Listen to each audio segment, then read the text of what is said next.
Hello বন্ধুরা, welcome back to my channel Heshel Ghor. আজ অনেক দিন পরে আবারও একটি নতুন ভিডিও নিয়ে চলে এসেছি। এই কদিন ভিডিও দিতে পারিনি, তার জন্য প্রথমেই ক্ষমা চেয়ে নিচ্ছি। আজ আমি একটি ডিমের রেসিপি তোমাদের সঙ্গে শেয়ার করব।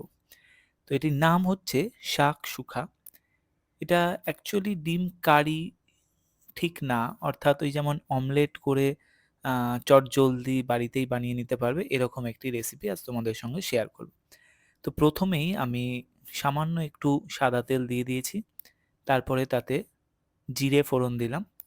এরপরে দুটো মিডিয়াম সাইজের পেঁয়াজ আমি কুচিয়ে রেখেছি, সেটা দিয়ে দিচ্ছি এর মধ্যে। দিয়ে একটু ভাজা হওয়ার পর আমি দিলাম হচ্ছে কাঁচা লঙ্কা। ঝালটা তোমরা তোমাদের আন্দাজ মতন দেবে। আচ্ছা, দিয়ে দিচ্ছি আদা রসুনের পেস্ট। অল্প একটু দিলাম, খুব একটা বেশি দিচ্ছি না। দিয়ে এটাকে বেশ ভালো করে একটু ভেজে নিতে হবে।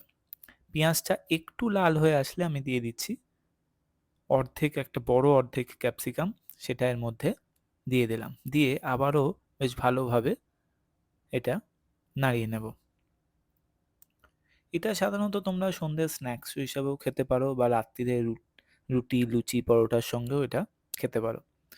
আচ্ছা, এরপরে দিয়ে দিচ্ছি একটা বড় সাইজের টমেটো। এবার এটাকে বেশ ভালো করে ভাজতে হবে, যাতে এটা বেশ একটু নরম হয়ে যায়। দিয়ে দিচ্ছি স্বাদ মতন নুন। নুনটা দিলে দেখবে পেঁয়াজ, টমেটো বা ক্যাপসিকামগুলো একটু নরম হয়ে যাবে। আচ্ছা, দেখতেই পাচ্ছ বেশ অনেকটা ভাজা হয়ে গেছে। এরপরে দিয়ে দিচ্ছি ১ চামচ জিরে গুঁড়ো, ১ চামচ ধনে গুঁড়ো, আর সামান্য একটু হলুদ গুঁড়ো, আর দিচ্ছি কাশ্মীরি রেড চিলি পাউডার। তোমরা চাইলে লঙ্কার গুঁড়ো দিতে পারো যদি তোমরা ঝাল পছন্দ করো। আমি যে ঝাল পছন্দ করি না সেটা এতদিনে তোমরা বুঝেই গেছো। আচ্ছা, যারা এখনো আমার চ্যানেলটি সাবস্ক্রাইব করোনি তারা প্লিজ সাবস্ক্রাইব করে দিও চ্যানেলটি, এবং বেল আইকনটি প্রেস করে পাশে থেকো, যাতে যখনই আমি নতুন ভিডিও দেব সঙ্গে সঙ্গে দেখতে পারবে। আচ্ছা, এর মধ্যে আমি দিয়েছিলাম সামান্য একটু জল। দিয়ে আরও একবার ভালো করে নাড়িয়ে নিচ্ছি,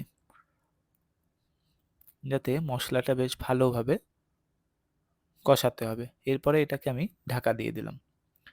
৫ মিনিট ঢাকা দেওয়ার পরে ঢাকা খুলে এর মধ্যে এটাকে আবারও একবার ভালো করে নাড়িয়ে নিচ্ছি।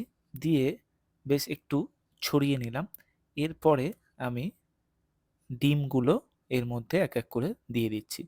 তোমরা চাইলে আলাদাভাবে বাটিতেও ডিম ফাটিয়ে দেখে নিতে পারো, কারণ অনেক সময় ডিম খারাপ বেরোয়। আর এরকম করে একটা একটা করে সাইডে আমি ডিমগুলো ফাটিয়ে দিয়ে দেবো। সন্ধেবেলা বাড়িতে লোক আসলে একদম স্ন্যাক্স হিসেবেও এই রেসিপিটা খুব তাড়াতাড়িও বানিয়ে নেওয়া যায়, বা রাত্তিরের ডিনারেও চটজলদি এটা তোমরা বানিয়ে নিতে পারবে, কোনো অসুবিধা হবে না। আচ্ছা, এরপরে আমি মোট ৫টা ডিম দিয়েছিলাম।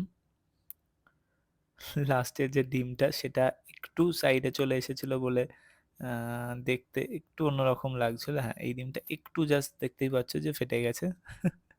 যাই হোক, এর ওপর থেকে আমি দিয়ে দিচ্ছি সামান্য একটু নুন, দিচ্ছি সামান্য একটু গোলমরিচ গুঁড়ো, আর একটু ধনেপাতা কুচি, যাতে টেস্টটা ভালো হয়।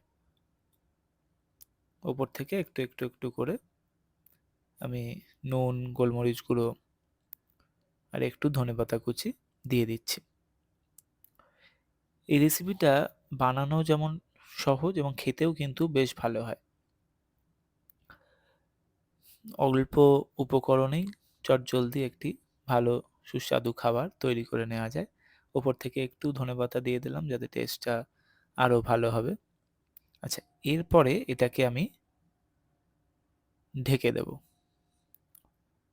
ঢেকে দিয়েই কিন্তু এটা রান্নাটা হয়ে যাবে। কোনো বেশ নাড়ানো চাড়ানোর দরকার নেই।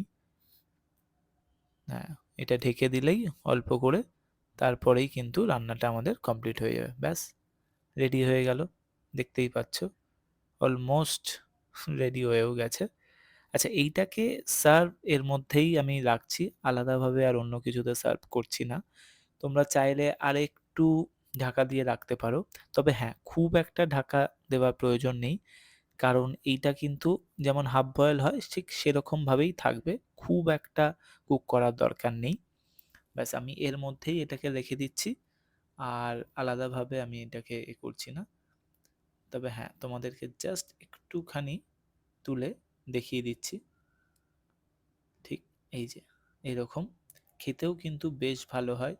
হ্যাঁ, তোমরা চাইলে এটাকে একটু উল্টে-পাল্টে দিতেই পারো, যদি তোমরা চাও। আর যদি না চাও তাহলে কোনো অসুবিধা নেই। তাহলে জানিও আমার এই রান্নাটা কেমন লাগলো। আবারও দেখা হবে পরবর্তী একটি ভিডিওতে নতুন রান্না নিয়ে। সবাই ভালো থেকো, সুস্থ থেকো। টাটা।